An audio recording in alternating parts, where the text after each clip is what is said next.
You're listening to the Bored to Death Bingecast, talking TV shows and movies in easily digestible chunks.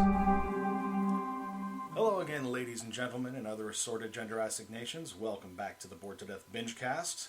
I am Jay, being joined by Sam. And we're back for My Hero Academia Season 3, Part 4, I believe. Yeah, I did check earlier. Yeah, I've got my little notebook here. So this will be the last binge before we do the first movie. Well, the binge after this one will have the one special prologue episode, as it were, for the movie, and then the first movie, whose name I can't remember right now. Doesn't matter. But that's next time. But where we are now, the Class 1A and 1B also, I believe, are getting ready for their provisional license exams. Against the other schools, I do believe. Yes. Which we've seen, nothing of up until now. It's like we know of them, but we don't know any more details than that. And the 1A are all working on getting their, ultimate moves ready. And so Deku was figuring out that don't try to use his ability as a special move, but to use it as an all the time, and figuring out how not to do that by using his arms at all anymore. Yeah. Well, he already knew about the whole, I shouldn't be just only using my power as a special attack. I should be channeling it all the time. So my body has a chance to get used to channeling so much power. But he also, with the injuries that he's already sustained to his arm, all self-inflicted. Yep. Or largely self-inflicted, because Muscular did a number on one of his arms in their fight. Yeah. So now he's basically going to be using his legs instead. Yep, until those explode. Mm-hmm. And All Might is essentially powerless almost. Nearly depowered completely. He burned out almost every scrap of One for All that he had against All for One. At least it got him into a state that he can put him away. Yeah, but the problem is somebody as powerful as All for One only is going to stay locked up as long as he feels like being locked up. The mere fact that he's in jail right now is suitable to his purposes. Plus, he essentially, although he was captured and defeated, he won because he exposed to the world that All Might is done, and that's gonna have effects. I just know it. Oh yeah. Well, and you've already alluded to the fact that there's other villain organizations that are going to be coming into play in later this season and next season. And a number of other characters are going to be popping up. Apparently Bakugo is going to start getting some character development. Yeah. I don't know how soon that's going to be. I think towards the end of this season. Okay. It's after this arc. From what I can tell on the menu screen right here, no, wait, that's not. I thought that was Crosshair Girl for a second. Nope, it's a girl that you haven't met yet. She is a teacher from another school. Okay. So, yeah, for a moment there, I mistakenly thought that was Mei Hatsume. That's what it was, wasn't it? Yeah, but she's got pink hair. Yeah. I think it's the gauntlet she's wearing made me think it might have been her for a second, but then I remember, wait, no, she's got different hair than that. But at any rate, anything else you feel it necessary to add before this? This arc's pretty cool. I liked it. I liked learning about the other schools, the impact that UA has on the other schools and how people feel about UA. How already 1A in UA is already hated by the other classes from all the other problems that have been happening amongst them, and that they have been the spotlight. So they're going to be double focused on being 1A in the other exams. They've already been highlighted. Yeah, we've already sort of seen that with Monoma. And then they're also targeted by the other schools because of the same thing. Yeah, it's just sort of like when you're number one, everybody's gunning for you. That is absolutely unless you're in the world of Afro Samurai, in which case everybody comes for you if you're number two. Seems that way. But at any rate, so we're getting into the exam arc. From what I saw on my phone earlier, when I was getting everything set up, waiting for you to come join me. The first episode of this little arc that we're about to start, these 5 episodes, is called The Test. So that, I think, is going to wrap up this little intro. So we'll be back after the binge. While the binge is happening, thanks for listening to our podcast. Please give us a like and subscribe and spread the word. You can reach us on social media on Facebook or Twitter at BTD_Bingecast. The Bored to Death Clan is part of the CKCC Radio podcast family, including J Bunny's Music Hub, the Race Nerd Podcast, Real Paranormal Talk, Ranking Tracks, Motivational Moves, Girls Who Like, and The Nerd Table. Please consider supporting CKCC Radio on Patreon. And now, the binge is done, so let's get to the discussion. And we're back. So we didn't quite finish the exam arc, but this is where it's going to stop off for the special episode of the movie next time. But and so we got introduced to, well, I think they specified 4 different schools besides UA, or at least you could identify that these ones were from this school and so forth. There was Shiketsu High. We met Yorashi, Gale Force, who's very passionate about being a hero, and basically can control the wind with he's an airbender. He's very, very enthusiastic about stuff. Yeah. Like Large Ham from the moment that he got introduced. Oh, yeah. And from what we saw later, doesn't like Endeavor and thus Shoto very much. Oh, no.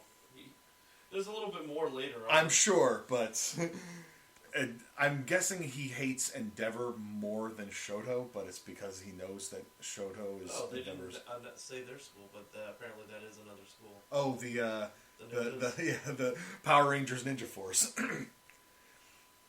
Well, like I said, they didn't necessarily specify schools, but you could tell that they were all from the same school.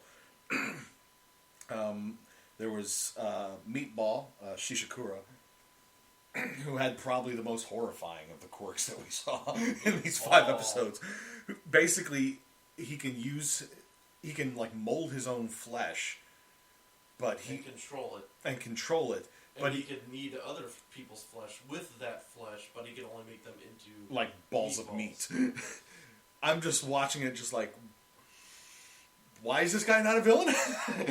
you notice all the people on the ground. There's like a good dozen or so people on the ground already when they found them. Well, and they pointed out. This is something that came up a lot in these episodes, and the whole fact that Stain's very public. Declaration of his convictions, that most pro-heroes aren't worthy to be called heroes. There are people in authority that basically seem to believe that he has a point. Yeah, like their values are wavered by either money or fame. Yeah, they're not in this to actually try to help people. Yeah, and it seemed like Meatballs had...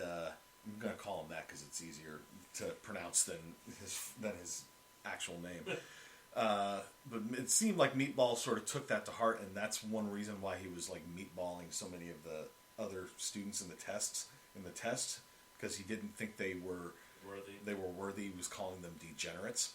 And of course, he starts mouthing off at Bakugo, which goes about as well as you'd expect. And he's also the biggest degenerate of the group. Yeah. We'll talk a little bit more about Bakugo in a bit.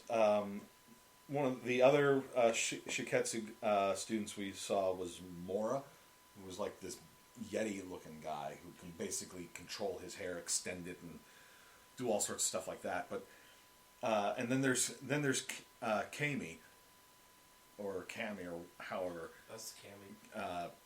I think they pronounced it Kami. Is it Cammy? Because usually if it's going to be Cami, they spell it with a double M. And it was very clearly spelled with only one. But there's more about her that I want to talk about in a bit. A lot of the ones that we saw in the early part of this arc were from Ketsubutsu Academy, or K Academy, as I just kept calling them in my notes. We met her teacher, Miss Joke, whose quirk is that she can basically make people burst into spontaneous laughter and sort of make them unable to concentrate. Or to do anything. Or do anything. And she has the hots apparently for Eraserhead and keeps trying to get him to go on a date with her or to marry her, and he's just future husband. Just completely annoyed by her. It's funny in a way. Eraserhead is kind of like Batman, and she is basically the Joker, only not a villain. And we commented on this while we were watching this, that she keeps trying to get a rise out of him, and he just keeps refusing to rise to the bait. And that may be why she likes him so much, is that he's the one guy her quirk doesn't work on. You also got that she's the teacher of the second year. Those are all second years. Okay, yeah, I knew that she was the teacher of the K Academy students that we focused on. Shindo, the vibration guy, Makakabe and Toteki and Nakagame. I forget what Nakagame's quirk was. Oh, was it hardening? No, the stiffening guy that was Makabe. Toteki was the boomerang guy. Oh, okay. That guy, right? Yeah, that's boomerang. The blue one on your. Oh, and there was Nakagame is the snapping is the turtle girl. Yes. Telescoping. Yeah. Just update my notes a bit here. Then there was Power Rangers Ninja Force, because when they basically the way the first part of the test worked is that's Shinjuku High School. Yeah, but the way the test worked, all of the students had these three little light up targets that they had to put on their body somewhere, and the rules were they had to be exposed, so you couldn't put them under your arm, in your armpit, or on the sole of your foot, or anything like that. And you also were given these basically little softballs, essentially, and you had to tag the triggers with the softballs. If all three were triggered, then you were out. And the person who got the third trigger on somebody gets credit for taking you out. Now, we were told going in that it was it had a 50% pass rating, but then while they were in orientation, this exhausted guy from the Hero Public Safety Committee, I didn't catch the guy's name, but it doesn't matter. He then revealed only 100 people would pass. Out of 1,500. Out of 1,500. So that immediately made everybody start freaking out. And UA was at a disadvantage because of their sports festival. Basically, the entire country knew who they were and what their quirks were. And so they had all this intel on everyone. And as Miss Joke pointed out to Aizawa, that's why UA tends to get crushed in these things because of that.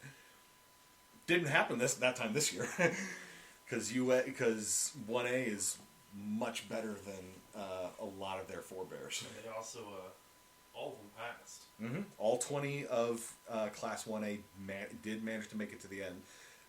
Shoto went off on his own because his quirk, he doesn't have precision too much with it. It puts too many of his classmates at risk around him.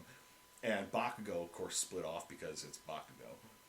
But Kaminari and Red Riot went with him. Yeah, I keep forgetting Red Riot's name. But regardless, they went off with him because... Kirishima, yeah. And then we already explained that they ran into Meatball. But talking on that, Bakugo's sort of talked down at him. Kirishima got taken out by Meatball's quirk like immediately. Because he saved Bakugo because he saw the.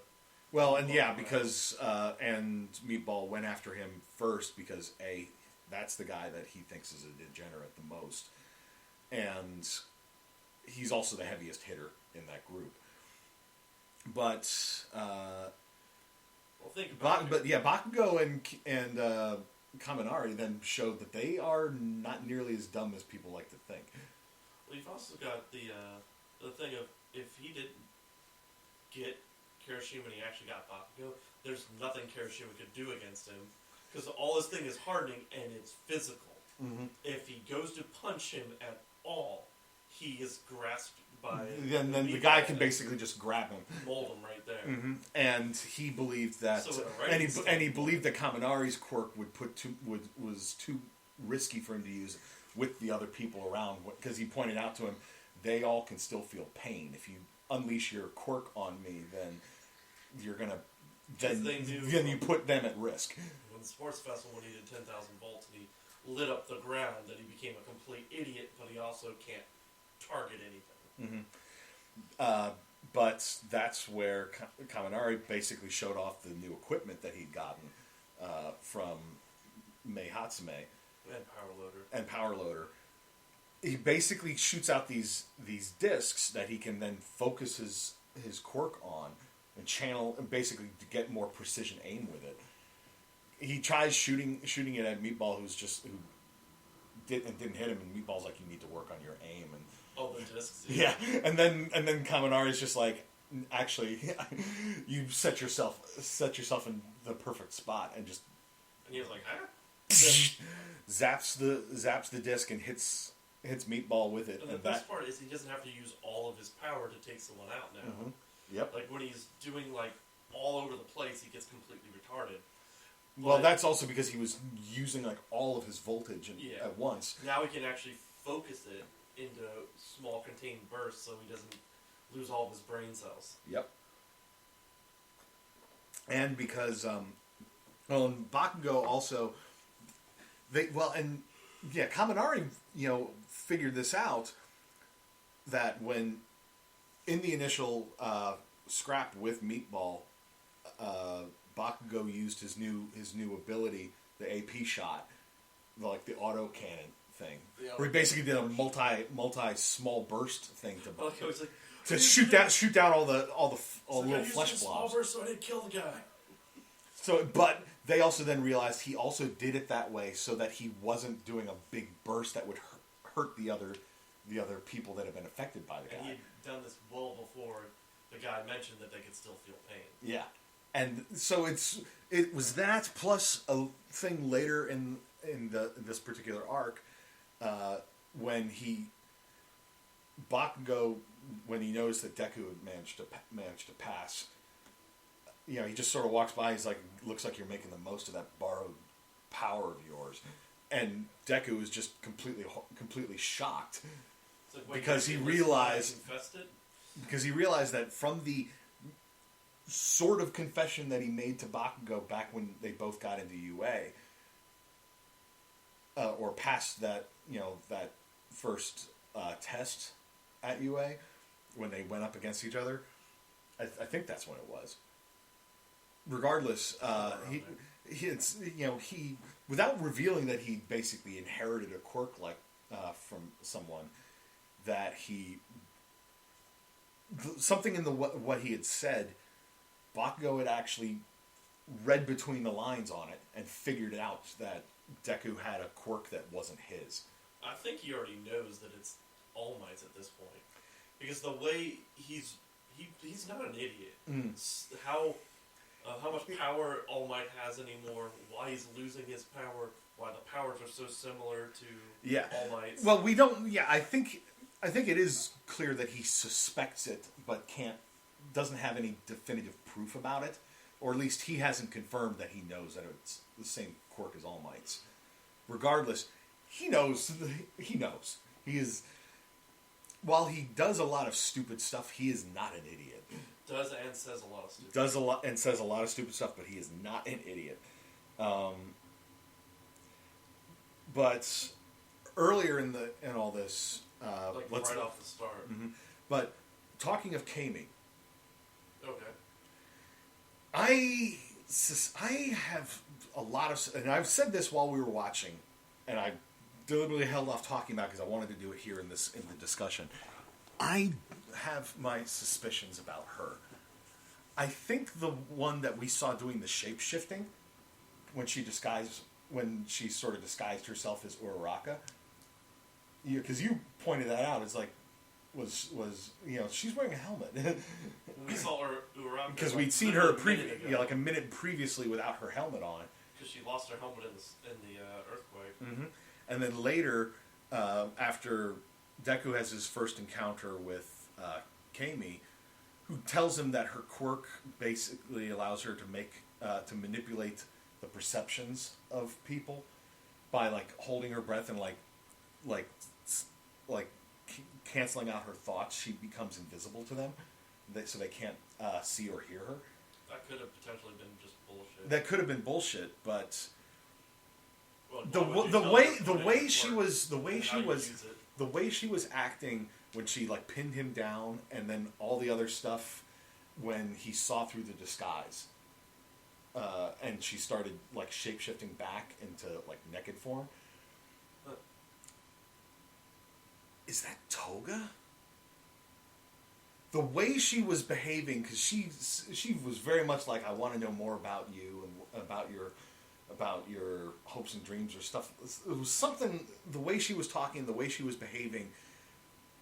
I don't know, something about that particular Kami seemed way different. Well, the thing I could be wrong. I could be wrong, but that was like as soon as that came to me, I was like, I made a note about it because I was like, I got it. Well, here's the other thing: we honestly never got to know her. We never heard her talk, other than the very first time she said anything was, "Whoa, you're bleeding." Oh yeah, to Yoarashi, because he basically had said something. He basically sort of sidled into 1A's little like class huddle. Plus Ultra! And then, when apologize for it by, the lower you bow, the more you're sorry, and he bowed so low that he slammed his head into the ground. Well, you want to show he was really sorry. Mm-hmm. But yeah, you're right. We don't know a whole lot about her, but something about her behavior in that moment seemed... And if you ever noticed, every time, they always did the splash at the top, their name and their quirk, never once they show her quirk. Yeah, but they usually only show the quirk if they have just revealed what their quirk is. I mean, it's like Monoma. I'm pretty sure when he first got introduced, they showed his name, but they didn't reveal his quirk until the cavalry battle when he actually started using it. I mean, even after there was shape-shifting and stuff, there was still no anything after that. Yeah, and... Mud transformation or... Like I said, I suspect there's more going on with Kami than is letting on. Quirk, identity theft. That's a good one, actually. Actually, I kind of like it. Yeah, that was on the spot. I like that. And then, but basically 1A gets split up after the first part, and we see a bunch of the different groups of 1A teaming up to save one another and deal with the people gunning for them. One of them were the girls from Sei Academy, with the high IQ girl, Psycho, or Miss Psy, as all the other as her classmates kept calling her, who basically who is like hyper intelligent and can like affected by tea. And it's affected by tea, yeah. So it's like when the longer sip she takes, and depending on the type of tea, it has different effects. And she was basically, once her classmates figured out which 1A students they were dealing with, they were like, okay, we know what their quirks are. And they set a trap deliberately designed to take out, to neutralize all 4 of their quirks. when or so they thought. Or so they thought. It's like they when Jiro tried to use her quirk to get like do recon to figure out how many they were dealing with. They turned on some like heavy metal music, and it disabled Max volume because she was max listening volume. in close. Mm-hmm. So she's listening for footsteps 4 or so. And then suddenly, and it's like right in the ears. It's like the equivalent of setting off an air horn right next to somebody's ear. Yeah. So she was incapacitated when she tried to do her heart monitor. Well, they had a sniper outside the building that they were holed up in that basically took out the earphone jack on that. Well, it on took that out side. her gloves, her amplifiers, but also the left earphone jack that was plugged into the left hand. Mm-hmm. So that basically made her only That half. was a hell of a sniper too. Mm-hmm. If they were that Well, and good. that sniper also cracked all the windows out so that Dupla Arms, whose name I can never remember, couldn't see through those. They sealed the emergency exit door, and they cranked up the AC in that room specifically. They closed like the shutters on the windows. They cranked up the AC so the room got really, really cold, which affected Sue, who is a frog and hence cold-blooded. So she went into hibernation. And they went to Yairozu, who was just sort of like, we need you to, you could like blow open that door, and they're basically listing off all the various things that she could do, and she's pointing out, no, that puts too much risk here. They've left this, and they've left this particular door alone because they know this is the only exit that we have at this point, and they'll be waiting for us. And Shoji, yeah, and she basically figured out I could make a bunch of clay to block up the AC vents. But there were, like, what, she said 6 or 8? There were, like, 8 different vents, and if she did that, then she'd be using up all of her quirk, and she'd be useless. Which was exactly what, which is what Miss Sai wanted her to do. But she figures out the trap, and she comes up with an alternative. She gives herself and all the others, like, noise-canceling headphones, and then creates a giant amplifier for Jiro, and she just basically does like a subsonic like attack thing. It's like a brown note. Well, we also gotta admit, Shoji is a real gentleman. Yes. When Momo made the headphones, she had to open up most of And her he's top. like, whoa, hey. He spun around and huddled in a corner and just faced the wall, so he didn't see her exposed boobulas. And without anyone saying turn around or anything, she just kind of just popped open, and he's like, nope, not doing this. Yep. He's a gentleman. And when she made the blanket for Sue, he swallowed her. Yeah, he swallowed her up in his arms to body warmth, and yeah, so like a little baby. Yeah. And with that sonic attack, that Jiro did, it like knocked out all of Sai's minions, classmates. Sorry, Seemingly knocked her out at first. Almost took her out, and they burst through the doors, managed to pin everybody down. But Sai was still upright and tackled Momo back through the doors, locked them behind her, and was like, I may not pass now, but I can at least make sure that you don't pass either. And Momo manages to like block her arm, handcuff her in place, so it's like you can't get away. A little bit of with the energy she has left. Yeah, and then 1A's burst through the door and grab Psycho, and it's just sort of like, we're not leaving a teammate behind, because that's how 1A rolls, and that's because of Deku.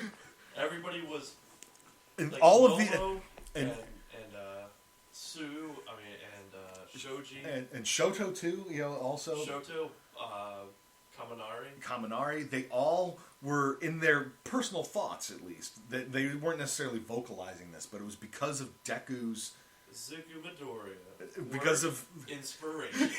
we are now like what if that is what his quirk is? That it's inspiration. All throughout. Inspiring force. Or Chaco, she was constantly thinking what Deku would do in this situation. Deku would do in this situation. Although in her case, it's causing her to sort of lock up at times because she's got a crush on him. Well, and it was also... Which another thing, what I really like about the show, if you have characters fawning over other characters, it's in the way. They don't think multi-tiered or multi-leveled. It's just like, boom, this is what it's going to be, and then just go along with that. With, oh, well, here's this harem of girls going after the protagonist, or there's this one girl that's always after the protagonist, but this one likes them, and there's a fight or something. It's like there is the one true pairing essentially that the show sometimes sets up, and then there's all the rivals to it, sort of thing. Yeah, and all the other ones. And this, she has conflicts of it, and it's realistic conflict. Yeah, it's like being she does like Deku, but she's like, is it holding her back? Is what she's now thinking. Mm-hmm. She's saying I don't want to hold him back by confessing feelings to him. I think before they were going to do the rescue, she was going to say it right before they hit the bell for the rescue, and then during the rescue, she decided, no, you see, I'm seeing how he's doing this, how he's bettering himself, and I don't want to get in the way of his dreams. Right. Well, I think she also is empathetic enough that she knows if she were to confess her feelings to Deku, it would impede with his own judgment. Which, that's a very caring way to put it, and you can see little tidbits of characters getting together. The writing for My Hero Academia, I can only base this on the anime because I haven't read any of the manga because I don't want to get into the manga lest I get too far ahead. Yeah. But the little touches they put in there about the drawbacks of how quirks work. That not some people might have this quirk, but they don't have the required secondary powers to protect them from their own power. Yep. Or things like that. It's like in Shoto's case, he's at least immune to the effects of his own fire. I think primarily because he has the ice. Mm-hmm. It's not to say that he can't be burned by things, but it's not going to be from fire directly. Not from his fire. And they also put work into the world building of all this, like how having registered heroes like this would function in a society like that. And also having the professional.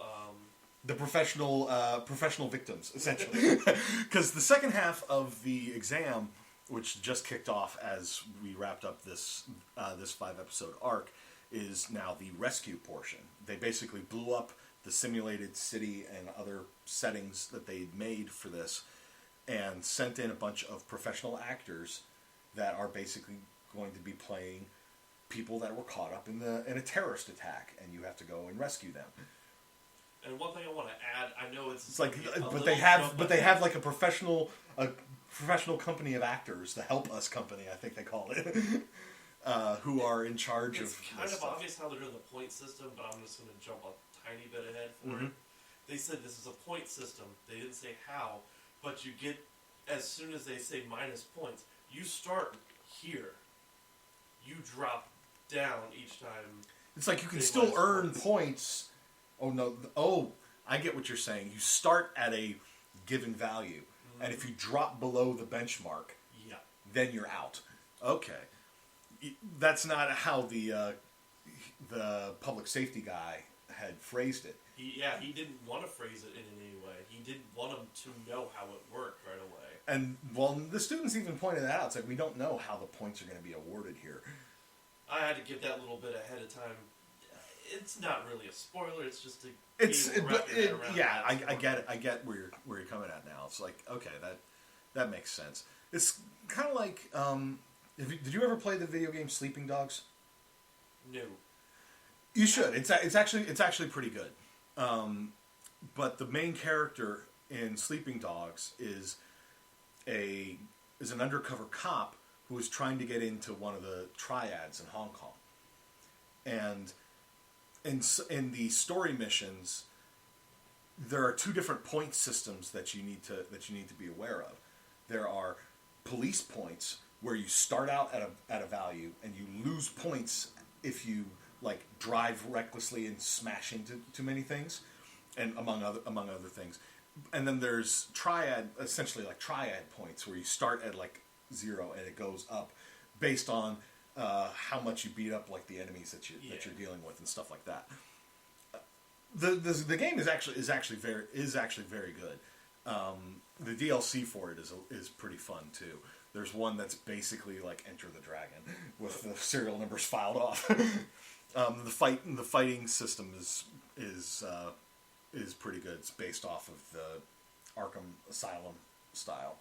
Where you get like the little warning thing and you basically have to do a counterattack to avoid getting hit.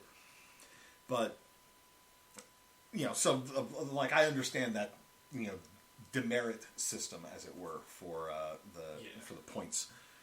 So we're up to the part where not only is it a rescue, it's now a defend, fight, and rescue. Mm-hmm. Because brought in at the very end of the episode is Gang Orca and Gang Orca's gang. And Gang Orca and the gang. And basically the idea is the terrorists have launched another attack, and they are now targeting. They're now doing more bad things. You have to try to protect the civilians while also dealing with this. And this being the number 10 ranked hero, which is still up there. You're in the top 10. He's top 10. They said he's the third highest.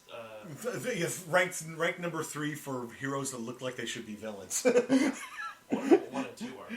I don't know. Endeavor's probably high on that list, but I imagine once Bakugo gets his license, he's going to be on the short list. Wow, we just got a new number 1. Right? King Explosion Murder. But funny comic that Nami showed me. It was Shigaraki extending his arm to Bakugo saying, "Join us." He's like, "No, never in a million years." And they says, "We'll let you be King Explosion Murder." And then he starts to go towards it. Deku's like, "God, Katsuki, no!" Kacha, no!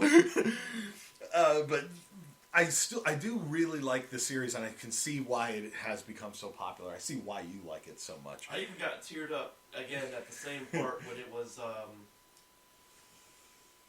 Ingenium and Naval Laser. And when Ida found... was helping him, that was another thing, yeah. And it just hit the feels real good when he's just like, "You've done so much for me, and I'm just sitting here not helping anybody." Well, let's talk about that, because it's another one of those inspiration things.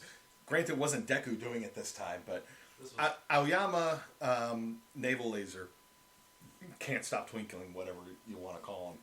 He has like a 5. He has been having a lot of confidence issues since they've had to deal with the League of Villains since the summer camp arc. Oh yeah. And well, his power is very limited. His power is very limited, and I think he was having those sort of inadequacy issues. You'll find that out, I think. Well, and we got a glimpse of season or at the beginning. We got a glimpse of that in a flashback in that particular part of the episode when he sort of flashed back and he was like, we don't see his parents, but he's asking him, it's like, why am I so different? And then you see a flash of him getting for Christmas or birthday or something his belt. Mm-hmm. But so it's clear he's had these self-esteem issues for a while. He deals with it by projecting a lot and trying to be the center of attention. Trying to be the center of attention kind of thing. But he's clearly somebody he's like a sad clown on the inside. He's constantly worried that he's not going to measure up. Compared to especially some of his classmates. Coming back to these episodes is seeing where they're at now and coming back. And you're probably getting a lot more of it. I'm like, oh man, And that's one reason I'm glad. That's one reason I'm glad you're here, so that you can give that insight on this stuff. It's some, yeah. Like I said about the show, it does delve into each character's past at a pace. Mm-hmm. It may not be right away. Like, we're going to get a little more later on about Jiro. We're going to get a little more about... I want to see... One thing they haven't done much with Mina. I want to see more about Mina. Mina, remind me. Mina Ashido is Alien Queen. Acid. The Acid Girl. Pinky. Yeah, okay.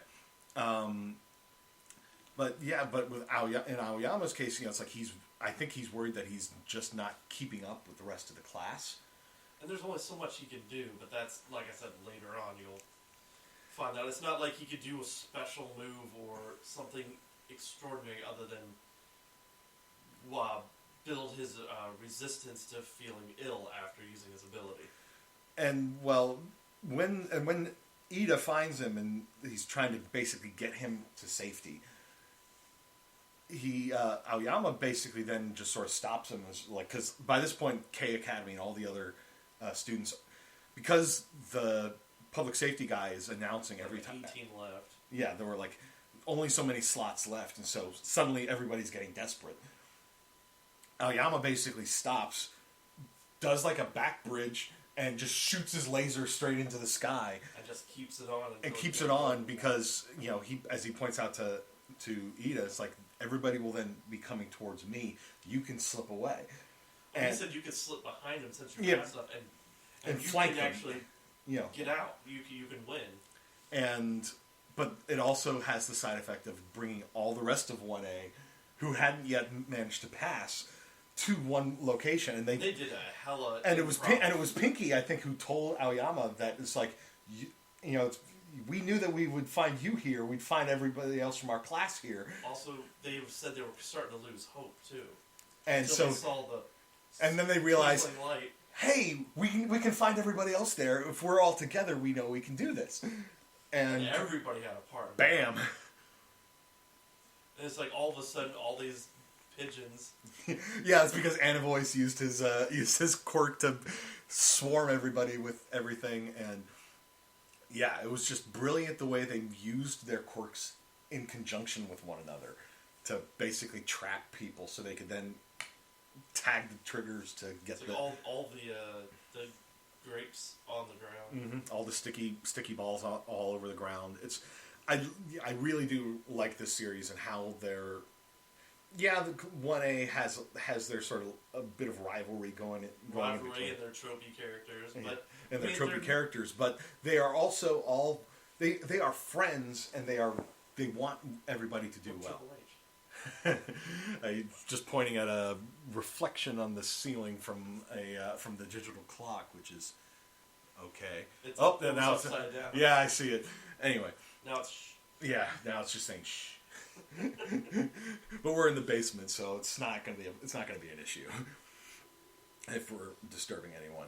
But yeah, I'm definitely liking this series. We've got to record more, and I do appreciate because any of our regular listeners who have been listening to the last 2 episodes of the Mandocast know that I've had to do the last couple episodes solo, and while I can talk for a while, I appreciate having somebody else to bounce it off of, so that because having somebody else there to pick up on things that I've missed, to point out the significance of things that I miss, and draw everything together. In this case, you have actually seen all this stuff before, so you're getting another look, and you can you are seeing like the foreshadowing and stuff for stuff. This is some damn good writing. Mm-hmm. And yeah, it's nice to be able to binge it, because I was watching these episodes at a time, and it was every episode was stopping at a point. You're just like, no, I want more. Damn it!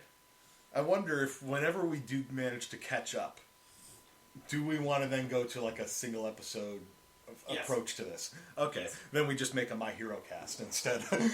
Well, that'll be something later in the future, but I think that about wraps it up for today's Next binge. Episode, the movie. Next episode, special episode, and then the movie.